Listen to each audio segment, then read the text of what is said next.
जय श्री महाकाल। दोस्तों, मेरे प्यारे सभी साधक और मेरे साधका को प्रणाम।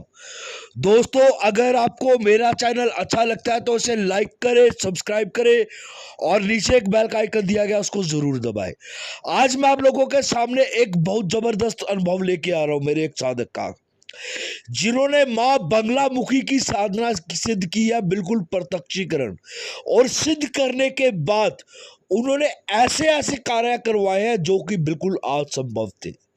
मां बंगलामुखी की साधना सिद्ध की उन्होंने यंत्र के द्वारा। किस तरीके से प्रत्यक्षीकरण मां बंगलामुखी की सिद्धि की जाती है, उन्हीं की जुबान से आप उनके अनुभव सुनिए। जय श्री महाकाल। जय श्री महाकाल। गुरु जी के चरणों में मेरा कोटि कोटि प्रणाम। मैं राजस्थान से हूँ। मैंने गुरु जी से पिछले साल दीक्षा ली थी, गुरु दीक्षा ली थी। फिर मैंने गुरु मंत्र की साधना की। फिर एक दिन मैंने गुरु जी से पूछा, गुरु जी मुझे बगलामुखी माँ की साधना करनी है, बगलामुखी माँ के प्रत्यक्षीकरण की साधना करनी है। तब मुझे गुरु जी ने बताया कि बगलामुखी माँ की प्रत्यक्षीकरण जो साधना है वो यंत्र के द्वारा भी संभव होती है, मतलब यंत्र के द्वारा भी की जा सकती है। तब मैंने गुरुजी से पूछा कि ठीक है गुरुजी, मुझे वो साधना बगलामुखी प्रत्यक्षीकरण की साधना करनी है, तो आप मुझे प्लीज़ वो साधना दे दीजिए। तब मुझे गुरुजी ने बगलामुखी प्रत्यक्षीकरण में आके जो साधना थी वो दी। और फिर मुझे बताया कि उन्होंने मुझे बताया कि चांदी में उनका यंत्र बनता है, जिस यंत्र के द्वारा बगलामुखी माँ को प्रत्यक्ष किया जाता है। बगलामुखी माँ की फिर मैंने चांदी की अंगूठे जितनी उन्होंने बोला मूर्ति बनवाने के लिए, मैंने वो भी बनवाई। फिर उन्होंने मुझे बताया कि किस तरीके से हमें अपने ग्राम देवताओं को वहाँ पे स्थापित करना होता है साधना के टाइम में, किस तरह के आपसे अपने कुल देवता को स्थापित करना है, किस तरह से बगलामुखी माँ के साथ जो उनके भैरव होते हैं उनकी स्थापना करनी है। गुरुजी ने मुझे स्टेप बाय स्टेप सारी की सारी चीज़ें बताई। उसके बाद में मैंने बगलामुखी प्रदक्षिण की साधना आरंभ की थी। किस तरह से अपने इष्ट देव को स्थापित करना है, फिर हमें किस तरह से यंत्र बनाना है और यंत्र की स्थापना करनी है, सब कुछ गुरुजी ने मुझे स्टेप बाय स्टेप बताया। कितनी माला मुझे जाप करनी है, सब कुछ गुरुजी ने मुझे बताया। नवरात्रों में मैंने वो साधना स्टार्ट की। यंत्र बनाकर मैंने गुरु बगलामुखी माता की साधना स्टार्ट की थी।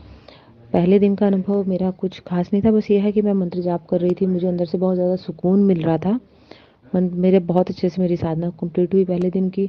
दूसरे तीसरे दिन भी कोई खास अनुभव नहीं था, सिर्फ इतना ही था कि हाँ, मन को शांति मिल रही थी, अंदर से सुकून मिल रहा था, खुशी का अनुभव हो रहा था। चौथे दिन की जब मैं बैठी साधना पर चौथे दिन, तो चौथे दिन क्या हुआ, मुझे कमरे में बहुत ठंडी सी हवाएं चलने का महसूस हुआ। ऐसा लगा कि हाँ, कोई मेरे आसपास है, मेरे कमरे में है।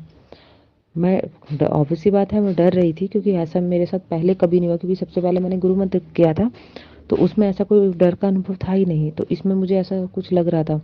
तो मन ही मन में माँ को बोल रही थी कि माँ, मैं आपकी साधना कर रही हूँ, मैं आपको खुश करने की कोशिश कर रही हूँ, तो आप मेरी रक्षा करना।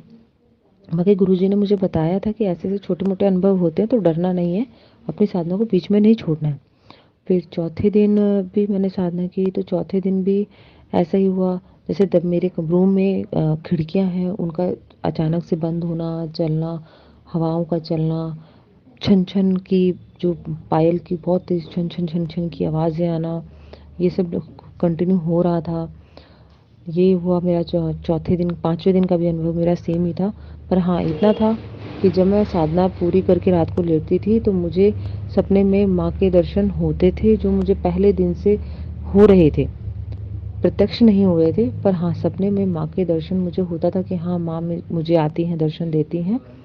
छठे दिन का अनुभव ये हुआ कि जब मैं साधना पे बैठी, मैंने मंत्र जाप स्टार्ट किया, तो जैसे किसी ने मेरे सर पे प्यार से हाथ फेरा, ऐसा कुछ अनुभव हुआ मुझे।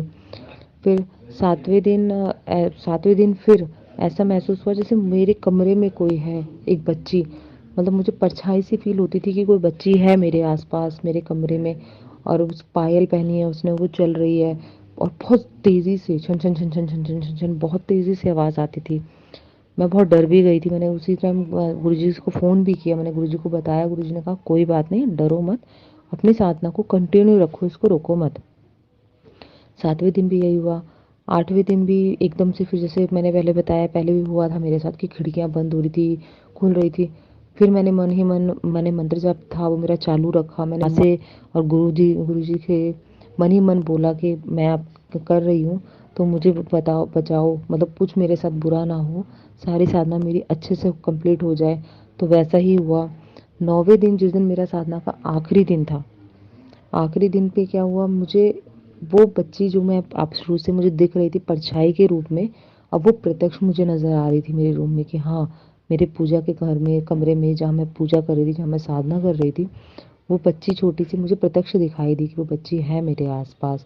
मेरे सर पे उसने हाथ रखा है, वो पायल की आवाज़। फिर मैंने माँ को बोला कि माँ अगर आप हैं यहाँ पर तो आप मुझे कुछ मतलब कुछ बताए जिससे मुझे एहसास हो कि ये आप ही हैं। तो मैंने पूजा में एक नारियल रखा हुआ था, एकदम से वो नारियल फट गया, मतलब एकदम फट गया वो, तो मैं डर गई। मुझे लगा पता नहीं ये क्या हुआ, शुभ है अशुभ है, कई चीज़ें आई मन में। फिर मैंने बोला कि माँ अगर आप ही हैं तो मैंने आपके लिए जो भोग रखा है आप उसको ग्रहण करें। तो अब मैंने वेट किया, कुछ टाइम बाद वो भोग माँ ने ग्रहण किया। वो जो मैंने वहाँ मिठाई रखी थी वो वहाँ नहीं थी। उसके बाद साधना कंप्लीट हुई, मैं सो गई। जैसे ही मैं कमरे में लेटने के लिए आई हूँ तो मैं अभी पूरी तरह से नींद में नहीं थी, कच्ची पक्की नींद में थी।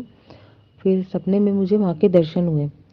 माँ ने फिर मेरे सर पे हाथ रखा, पूरे पीले कपड़ों में मैंने माँ के प्रॉपर दर्शन किए हैं। उसके बाद फिर माँ ने मुझे बताया कैसे कैसे तुम्हें ये करना है, कैसे कैसे अपने जो तुमने सिद्धि हासिल किया उससे लोगों की मदद करनी है, किन किन लोगों की तुम मदद कर सकती हो, किस तरह।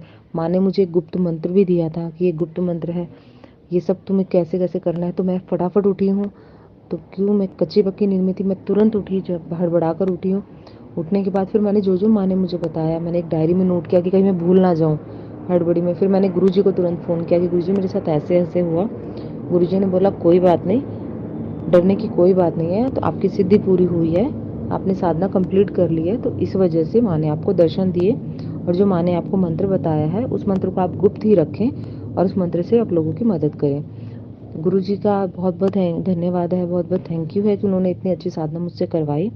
और उस साधना की उससे मैं बहुत बड़े बड़े काम करती हूँ जिसके बारे में मैंने कभी सोचा भी नहीं था कि मैं ऐसे काम कर पाऊंगी, अपने लोगों की मदद कर पाऊंगी। तो काफ़ी ऐसे हैं जो कैंसर पेशेंट्स हैं, मैंने उनकी भी हेल्प की है।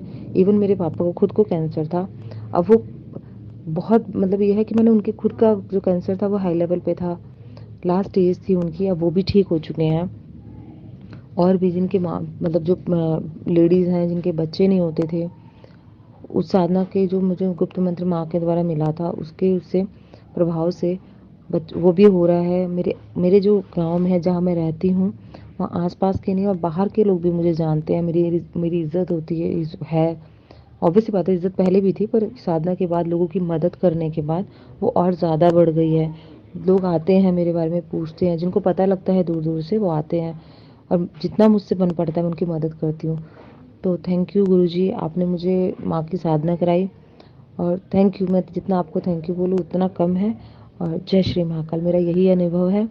और मैं चाहूँगी मतलब जिन लोगों को और को भी करना है तो आप प्लीज़ गुरुजी से एक बार ज़रूर ज़रूर ज़रूर करें, क्योंकि साधना बहुत अच्छी है। और 9 दिनों की साधना थी, अभी नवरात्रि आने भी वाले हैं।